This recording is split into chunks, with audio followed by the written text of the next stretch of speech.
Frida couldn't stop her hands from trembling, nor could she change the shattered look in her eyes. She dragged her feet, exhausted from so many sleepless nights. She knocked a couple of times on the door to her husband's office, needing to talk to him urgently. The doctor had made it clear. Their daughter, Emma, needed a surgical procedure to save her life. Gary looked up from his papers, surprised to see her. Ever since Emma had fallen ill, their relationship had frozen over. They were just a couple of acquaintances sharing a bed without touching, talking, or even exchanging a single caress. "I spoke to the doctor," Frida began, earning an annoyed and exasperated look from Gary. "Emma needs to undergo major surgery." "So what?" Gary asked irritably, glancing at his watch, counting the seconds until she would leave. "The surgery is very expensive, but it will improve Emma's prognosis." "Stop. That's enough. I don't want to hear any more," Gary said, curling his lip and looking away. Every time he tried to look at Frida, he was filled with hatred. "Just leave me alone. I need to think about it." "You need to think about it?" She couldn't understand her husband's insensitive behavior. "She's your daughter. She needs you. I need you. Shut up. I can't stand listening to you," Gary exclaimed, getting up from his seat, appalled and growing more and more irritated. "I'm so tired of this. You only talk to me when Emma needs something. That's the only way I exist to you." "Gary, that's not true." "It is, and I'm done trying to ignore it. You've been so focused on being the best mom that you've forgotten you're my wife, and that I also need you. Emma is the one who's dying, and she needs you too." Frida approached and placed her hand on Gary's cheek, but he turned his face away, almost as if her touch was unpleasant, and it burned him. "When Emma gets better, everything will go back to normal. You have to understand, I can't abandon her. What happened to the love and devotion you had for me when we were dating? What happened to the perfect wife who kept me company every day and gave herself to me every night?" he asked bitterly. "She's still here, but now, she's taking care of our daughter, the fruit of our love, and she needs you more than ever," Frida replied, trying to hold back her urge to cry. "There's someone else." Frida felt her heart break as she tried to understand her husband's words, unable to believe he was capable of this. But Gary finally felt liberated by admitting what had been torturing his soul for months. He knew his infidelity would hurt her, and that's exactly what he wanted. He wanted to wound her and wipe away that weary smile, to end what was left of the relationship that had become a prison for him. What are you talking about?" Frida asked, afraid, praying she had misheard him. "Are you deaf? Are you so tired that you can't even comprehend something so simple?" Gary asked through clenched teeth, full of hate and resentment. "Do you want me to spell out for you?" Fine. "Ida comforted me when you left me alone. She made me smile when you decided to ignore that I existed. And now, she's expecting my child, the product of the love that has blossomed between us." He didn't take his eyes off Frida, savoring how she fell to pieces in front of him. "She's 6 months pregnant, and with any luck, it won't be a sickly child." Frida lowered her gaze, letting the tears flow. She unconsciously placed her hand over her heart, wondering if it was still beating. 6 months pregnant. She tried to smile, but the pain contorted her mouth, preventing the smile from forming as her tears kept streaming down her face. "The same amount of time Emma has been sick. Are you sure you threw yourself into her arms because of my absence, and you're not just using Emma as an excuse?" "I'm not going to argue with you," Gary responded angrily. He knew that long before Emma had gotten sick, he had started to feel something for Ida. She was younger than Frida and more cheerful. He couldn't understand how they could be so different when they were best friends. Suddenly, the door opened. It was Ida, clad in a bright red pantsuit that showed off her rounded belly. She looked proud and was all smiles, and not even Gary's warning glance made her stop. She walked up to him and kissed him sweetly. "Hey, handsome, it's time to go for lunch." "Where are you taking me today?" she asked, drawing out her words and looking at him with that mischievous gaze that quelled his anger. "I asked Gary to hire you even though you didn't know how to do anything," Frida spoke quietly, alerting Ida, who immediately turned around in surprise. Frida, the color drained from her cheeks, and her hands rested protectively over her belly. "You are my best friend. I helped you when you needed it most, and this is how you repay me. Don't drag Ida into this, Gary replied, shielding his lover behind him. It's not her fault that you abandoned me. I abandoned you? Frida exclaimed in anger, her voice weakening from the sobs that escaped her throat. You forgot me, pushed me aside, and all for a lost cause. Just look at everything you've done for Emma, and it hasn't helped at all. I see how hard you try, how you stay up all night, and how you wear yourself out. But in the end, nothing changes. Aren't you tired of wasting your life? Don't you regret pushing me aside? What will happen when all of this is over and you realize what you've lost? She's your daughter. Frida screamed, her throat hoarse. She's my daughter, but I'm realistic, and you should start being realistic too. You're not realistic. You're selfish. And a damned, cheating son of a bitch. That's what you are. She approached him furiously, but even though she wanted very much to hit him, she stopped. She felt too small and insignificant in front of him. Get out of my office and my life, Frida. I'll send you the divorce papers through my lawyers. Don't expect a single cent from me until we reach an agreement, Gary said with a cold, resentful look, eager to get rid of Frida as soon as possible so that he could start his new life with Ida. Don't worry. I don't want a single cent from you. I don't want your help or pity. In fact, I don't want anything at all from a man as disgusting, selfish, and vile as you. Shut up, Frida. That's your envy talking. Ida interrupted, offended by the way Frida was speaking to Gary. Now that you know what you're going to lose, you just want to hurt him, she added, emboldened by feeling protected and knowing that now she would be the wife, not the mistress. She had nothing left to envy of her friend, who had always boasted about having a perfect, carefree life. Now, that life was hers. Go to hell, both of you. I don't need anything from you, Gary. I hope I never see you again in my life. Frida shouted in pain. The moment was terrible, full of hostility, tears, and frustration. And as for you, my so-called best friend, remember, easy come, easy go. Don't be surprised when Gary replaces you with someone else. That will never happen. I know how to take care of a man, Ida replied, clinging to Gary's arm and glaring at Frida. I hope you're right. Otherwise, I'd love to watch you cry over a bastard who's no good as a father, a husband, a partner, or anything. Each word hurt, burning from her heart and tearing through her throat before finally leaving her mouth, and the emptiness in her chest grew. I'll call security if you don't leave right this second, Gary said through clenched teeth, trying to contain his anger and resisting the urge to slap her to shut her up. Don't bother. I'm leaving, Frida replied, backing away toward the door, throwing one last look at the pair of traitors who saw her as if she were the real problem, not them. I'll be staying at Aida's house. I'll live there while you move out of our home. I'll give you a couple of days to find somewhere else to live. I don't need your fucking pity. Always so proud, Gary said with melancholy and pain. Get out. Frida took off her wedding ring.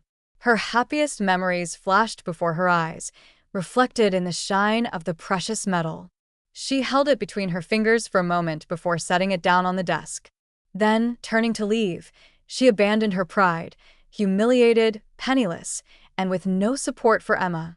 That afternoon, she hadn't just lost her husband, but also the hope of saving her daughter, and she couldn't have felt more devastated. For Roman Gilbert, the orders were clear. If he wanted to keep the company, he had to get married and have a child. His grandfather, the owner of most of the country's refineries, had been blunt in his will. He was concerned about his grandson's happiness, believing that without a family, Roman couldn't truly be blissful. Roman thought the idea was absurd and illogical. Not only did he love his solitude, but he was also known for being cold and sometimes cruel. He didn't want to waste his time on a relationship. He suspected that, given his status, any woman who approached him would do so out of self-interest, and he wasn't willing to bother with false, hypocritical love. But the decree had been issued, the will was valid, and if he didn't want to lose everything, he had to comply. Furious, he decided to go to the hospital to talk some sense into his grandfather. Since childhood, if there was one thing that defined Roman, it was that he hated being coerced. He didn't like following orders, not even when it was convenient. His pride wouldn't let him comply so easily. Roman, I don't want to hear it, his grandfather, Benjamin, spoke up when he saw his grandson arrive. You can't do this to me. He was so angry that people stepped out of his way without saying a word. He looked like a train ready to plow through anyone in his path. Do what? Making sure you find love, get married, and have kids? Is that really so terrible? Benjamin asked, trying to hold back his laughter. Roman might be a man of almost 40 years, but in his grandfather's eyes, he was still that stubborn, prideful little boy. You can't force me, Roman growled through gritted teeth, his black eyes burning like hot coals. Then, you'll lose the company. So be it. I refuse to ruin my life over the whim of a man who thinks death is stalking him, Roman said furiously. What do you think will happen when you're gone? How am I supposed to live my life with a woman I don't love and a child I never wanted? I'm not going to burden myself with a problem just because of your old man's delusions, he added without thinking, driven by his anger. When Roman was a child, he had lost his parents in an accident. The only person who took care of him was his grandfather, who raised him with love and patience. He became his father and his only family because his uncles and cousins were ambitious and selfish. Roman learned not to trust anyone but his grandfather, and now he was aware that he was hurting him. You're right. At my age, death is the only certainty. Don't turn this into a drama, Roman struggled to apologize, preferring to continue as if nothing had happened. You're not going to manipulate me into fulfilling some silly whim. Roman, you lose your temper too easily, and you're so damn proud, Benjamin said with a sarcastic smile. You remind me of myself when I was younger. A woman won't fix things. No, she won't, but the right one can be a great support for you to fix them on your own. I'm not doing it, fine.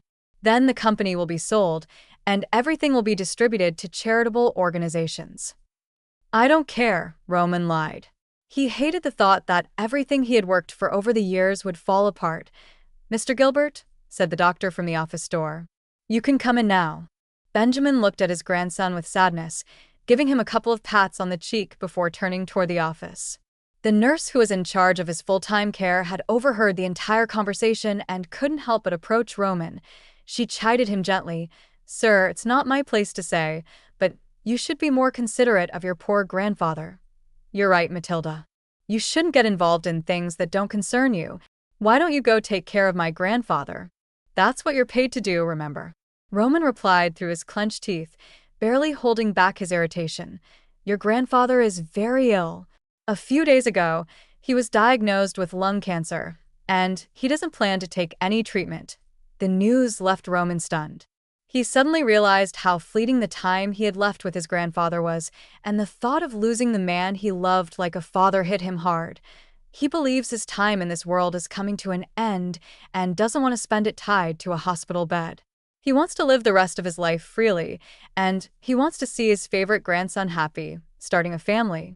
Stop acting like that was only written to hurt your pride. Instead of scolding me, Matilda, you should be convincing my grandfather to accept the treatment, he complained, looking at the office door in distress. He felt like bursting in and making his grandfather see reason. It was your grandfather's decision, and you need to respect it. He has the right to decide how he wants to leave this world. If you want to do something for him, do what he's asking and don't bring up his illness. Otherwise, it will only make him more depressed. That stubborn old man, Roman said under his breath, and even though he felt shattered, he couldn't show his pain with tears. Any emotion he suffered always turned into a whirlwind of rage. Without another word, Roman walked away, his head in a jumble. His pride wouldn't let him give in to his grandfather's demands, but his heart begged him to. It was worth it to make his grandfather happy and help him leave this world the way he wanted. He wanted to see him married with kids? So be it. He left the hospital feeling frustrated and hurt, but with the same arrogant demeanor he always showed. His emotions might have been in turmoil, but on the outside, he looked controlled. He called his lawyer. He was willing to fulfill his grandfather's wish, but it would be on his terms. I want you to quietly spread the word among the women in my social circle. I'm looking for a wife. You'll interview them and present the best candidates to me. I don't want a woman who's only interested in my money or excessively vain. I don't want someone who'll spend my money like water, and I don't want a model, since I need someone willing to have a child with me. Find someone discreet who knows how to hold her tongue. My grandfather can never find out about this." "Understood, sir," said the lawyer, jotting down all the requirements in his notebook. "Anything else?" "She should be over 30. I don't want to be arguing with a child," he added, rubbing his temples, knowing it would be a challenge to find someone who met all those criteria. "I'll start looking immediately," the lawyer responded before hanging up, already feeling the pressure point. One of the maids in the house who had overheard the call was amused to see her friend wringing his hands. His anxiety wouldn't let him fail, but it was always fun to see him suffer in the process. "So, that means I won't make it onto the list of candidates," the maid said with a cheeky smile. "Don't even think about joking like that in front of the boss, or he'll fire you on the spot," the lawyer replied, not knowing where to begin. Suddenly, there was a knock on the door, and the maid went to open it. She found, on the other side, a girl with big blue eyes, her beauty hidden beneath a layer of exhaustion and pain. Just looking at her made you feel sorry for her. "Yes? How can I help you?" the maid asked curiously. "Hello. I was wondering if there was any work I could do in this house." "I'm willing to do anything." "I don't know if I could speak to your employers," Frida said, wringing her hands. She needed to get money for Emma. "I'm sorry, but my boss is very particular, and he doesn't usually hire people without references or recommendations. Please, I need the money. My daughter is dying, and I don't have any time to waste. I'll do anything. I have nowhere to live, nothing to sell." The maid was struck by Frida's desperation and felt a pang of empathy. "Now that you mention it, my boss is looking for a certain type of worker," she said, crossing her arms and looking Frida up and down. She was a lovely woman, despite her state of depression. Come. "I'll take you to the interviewer, so he can explain things better." She took Frida by the hand, and even though the latter felt a twinge of doubt, she didn't hesitate to follow the girl into the beautiful grand mansion. The maid then knocked a couple of times on the study door, where the lawyer was still mulling over his boss's orders. "I've got your first candidate," she said excitedly, pointing to Frida enthusiastically. Frida stood at the edge of that huge bed with silk cotton sheets, clutching her phone between her hands. Her blue dress draped over her frame, and her hair cascaded down her shoulders. She was nervous, every instinct urging her to run, but the deal was too good to pass up, and time was a luxury she didn't have. Suddenly, her phone rang. She immediately recognized the number and quickly answered, fighting to keep her tears from ruining her makeup. "Mommy?" The sweet voice that brightened her days made her heart ache. "My darling, how are you feeling?" Frida asked, trying to keep her voice steady, not wanting to worry Emma. "I'm fine, but I miss you," her daughter said, her voice tinged with sadness. It was the first night Frida wouldn't be by her side at the hospital. "I miss you too, my love. My sweet baby," she whispered, her heart breaking. The pain was unbearable, almost as though it might explode from her chest. "When is Daddy coming to see me?" "I miss him too." Frida's pain twisted, morphing into something darker, laced with resentment. The memory of what had happened in Gary's office flashed in her mind. She had no idea how to answer.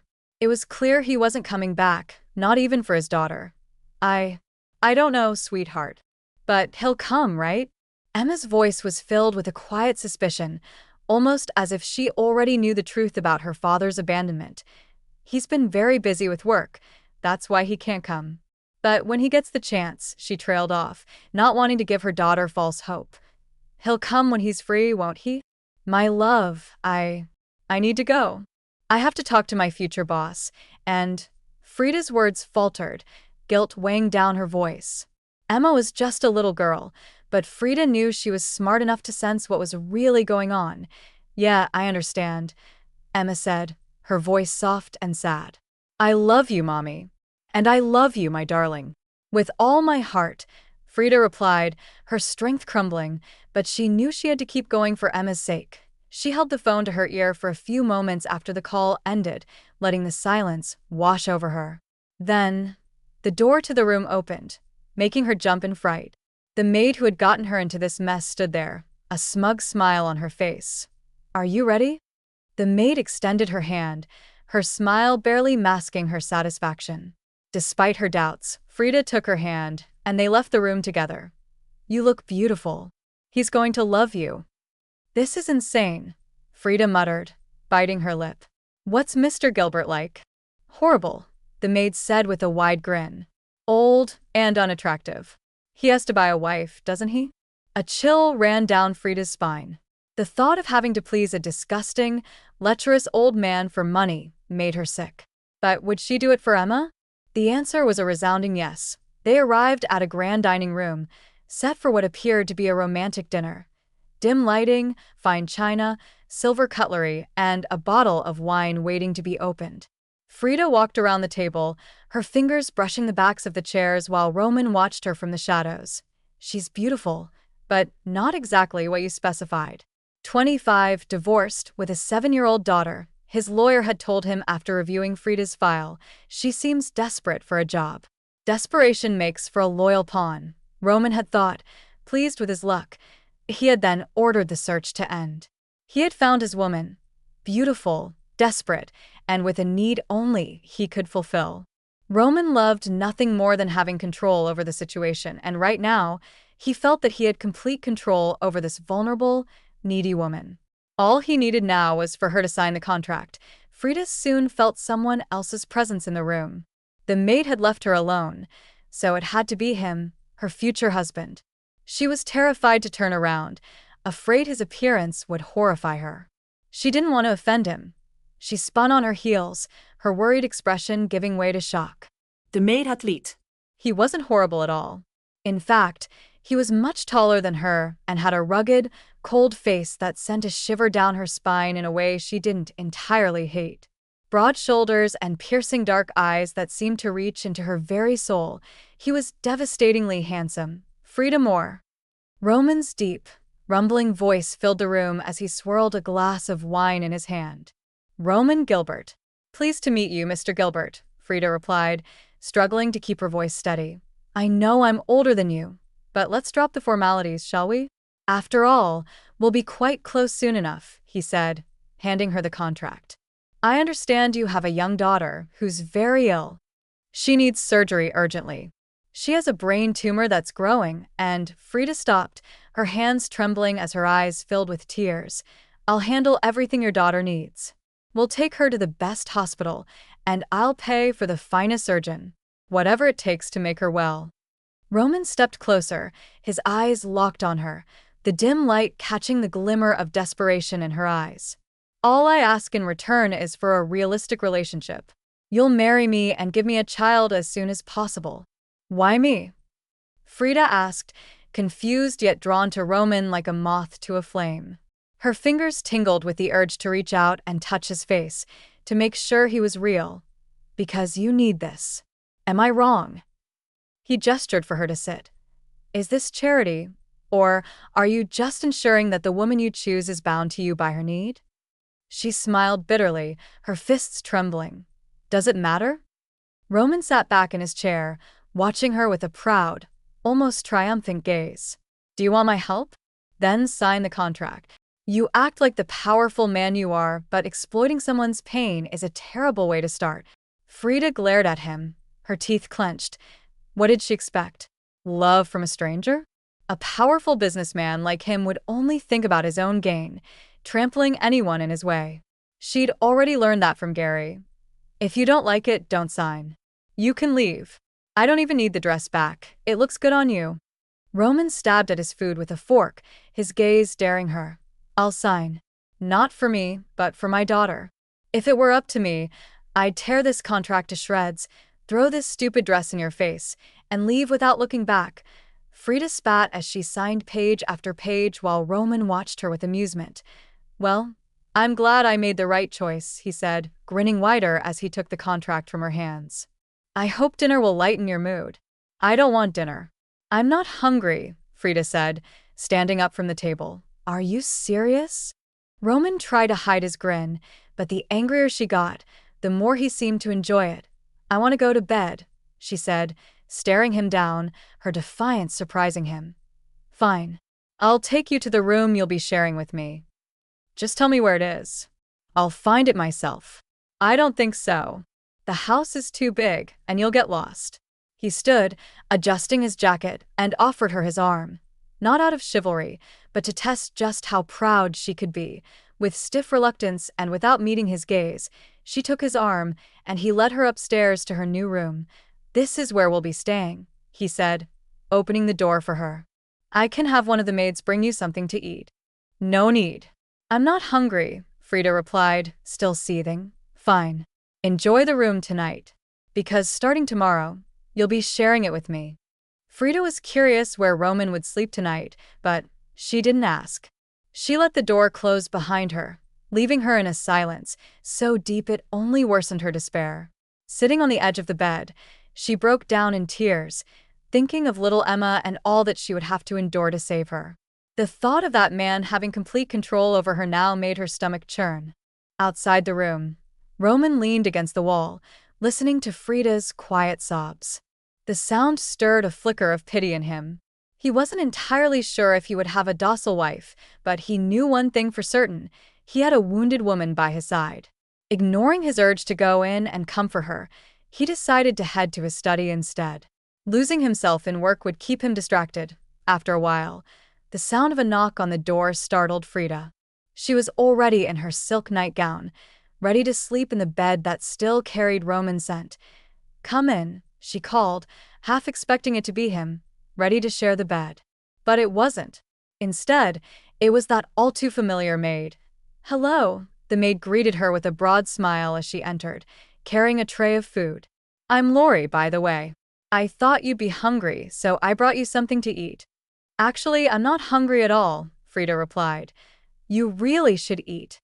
It's not good for your health to skip meals." "I should be at the hospital, by my daughter's side," Frida said bitterly, tears once again streaming down her cheeks. "You will be soon. This isn't a prison. Mr. Gilbert will make sure your daughter gets better." "At what cost?"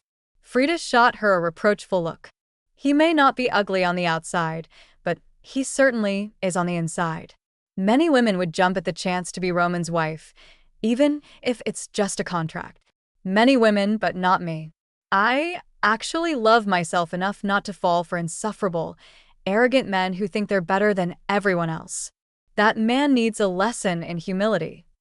Take it easy. The contract's already signed, and changing your mind won't be so simple. Enjoy yourself while your daughter recovers," Lori added, turning to leave. "And in case you were wondering, yes, he asked me to bring you the food. He didn't want you to go to bed without dinner." Once again, Frida was left alone, staring at the reheated meal, realizing that she was, in fact, hungry. She woke early the next morning, putting on a stunning red dress before gazing at herself in the mirror. It wasn't that she didn't recognize herself, but rather, she remembered who she had once been. A woman who wore elegant clothes and lived a life filled with success, all of which had been derailed.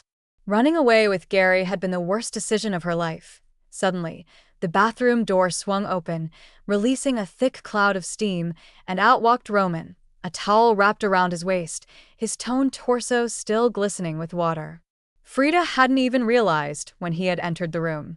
She'd been so exhausted the night before that she hadn't heard him. Roman, on the other hand, had enjoyed watching her sleep, tangled in the sheets. He had brushed a few strands of hair away from her face and relished in the feel of her soft skin. She hadn't stirred, though. She was so tired that, if she had felt his touch, she must have thought it was part of a dream. "That dress suits you," Roman commented as he walked past her, close enough to send a shiver down her spine. "I think red is your color." Frida searched her brain, struggling to come up with a response. "Did you enjoy the food?" Roman added with a satisfied smile, knowing she had eaten every bite, leaving the plates spotless. "Pride never does anyone any good, especially when you need to eat." "Are you always this unpleasant?" Frida asked, crossing her arms, her gaze wandering over Roman's broad back. He had a tattoo stretching across his back, and not only that, but his left arm was also covered in skulls and roses. They were aggressive tattoos, adding to his rough persona, something Frida hadn't expected to find beneath his serious suit. Unpleasant. Roman was amused by her boldness. "You're the first to say that to me." That's probably because no one's gotten to know you well enough. And you don't know me well enough either, he replied, glancing at her from the corner of his eye. I don't need to, considering the deal we've made. You're wrong. You will have to, he said, turning toward her as he let the towel drop, causing Frida to reflexively turn away, her embarrassment bringing a teasing smile to Roman's lips. You'll have to know that we met at the hospital, that it was love at first sight, that we've been together for months, and that we're so sure of our love that we're ready to take the next step. He leaned in close, his breath brushing against her ear, sending a shiver throughout her body. You've really thought this through. I like having everything under control. How boring it must be to live without surprises. Frida turned to face him. He had already slipped into his trousers, his shirt unbuttoned, revealing his toned abs. At my age, surprises aren't as fun anymore. Roman fixed his dark eyes on Frida's full lips, tempted to claim a kiss from that defiant mouth. You say that like you're so old. How old are you? I'll be 40 soon, he replied, stepping closer, his presence intimidating, but Frida didn't back down. Too old for you. It's only 14 years, almost 15, Frida breathed, feeling her pulse quicken as Roman's proximity overwhelmed her. 14 years is no small gap. It's 14 years of life. I've lived more than you. 14 years of experience in many things. Without realizing it, Frida had been backed up against the wall, Roman mere inches away, his heat radiating against her skin as his breath mingled with hers. How bold. Frida tried to hold her ground, but the smug half-smile on Roman's face was making her feel unsteady. Her body wanted to throw itself into his arms, but her pride urged her to push him away. Keep pushing me. I think we're making good progress in this relationship, Roman said, placing his hands on either side of her, effectively trapping her. Oh, really? You want to make this a bit more realistic? Frida raised an eyebrow, slipping under his arm to put some distance between them. I'm going to see my daughter. I'll be back later. Don't wait up, and don't think for a second that I'm sharing a bed with you tonight. You can sleep in the tub or on the couch, whatever suits you best. She knew her joke had gone too far, but she wasn't about to apologize. She turned and avoided looking at Roman, assuming he would be angry. But instead of anger, he was surprised and indignant. Before she could reach the door, Roman wrapped an arm around her waist, lifting her off the ground and gently placing her on the bed. Before she could react, he had pinned her wrists against the mattress, his body hovering above hers as his hot breath fanned against the delicate skin of her neck. You seem to forget one tiny detail, my love, he whispered against her neck, clearly amused. There's a contract that says you're mine, and that means every night you'll be here, between my legs. Frida was choking on her anger, struggling for words. The idea didn't entirely repulse her, but her pride refused to let her give in so easily. Before she could finish, Roman claimed her lips in a fierce kiss. Their first kiss. Frida responded by biting him. She pushed him away for a moment, but it wasn't enough. With an arrogant smile, Roman seized her lips again, savoring the taste of her, mingling the blood from his split lip with her sweet saliva.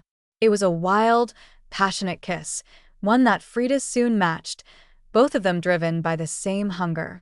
Her body writhed beneath him, not to escape, but to pull him closer. When they finally broke apart and stared into each other's eyes, they both knew something had shifted between them. Desire pulsed within them, but there was something deeper, something they couldn't yet name. Slowly, Roman got up, leaving Frida sprawled on the bed, feeling like a rag doll, too drained to move as she processed what had just happened. I'll go with you to the hospital. I want to meet Emma, Roman said, drawing Frida's attention and making her sit up in a daze.